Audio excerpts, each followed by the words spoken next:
আমি বানাবো মাগুর মাছ দিয়ে পটল আলু ঝোল। তাই আমি মাগুর মাছগুলো আলাদা করে ভেজে নিচ্ছি কম তেলে। এখানে আমি তেল নিয়েছি। প্রথমে আমি একটু রসুন দিচ্ছি,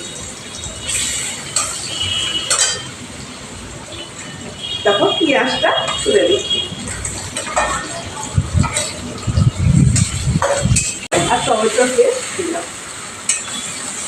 আমি আলু পটল ভেজে রেখেছিলাম। মাছের পরিমাণ অনুযায়ী আমি হলুদ দিলাম, একটা দরকার একটুখানি লঙ্কা বেশি দিচ্ছি,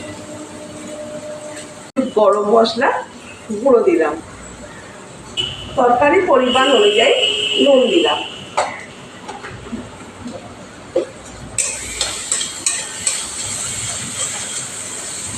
হালকা একটু জল দিলাম। এখন মোটামুটি তেল বেরোচ্ছে। এবার আমি পটল আলু দিয়ে ভাজাটা ছিল এখানে ঢেলে দিলাম।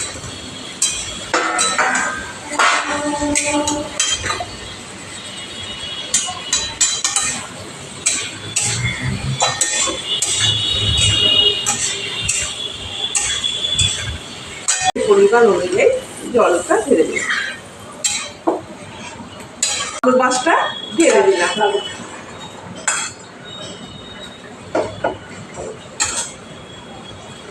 এবার ধিমে আছে হয়ে গেছে, আমি এবার অফ করে দেবো।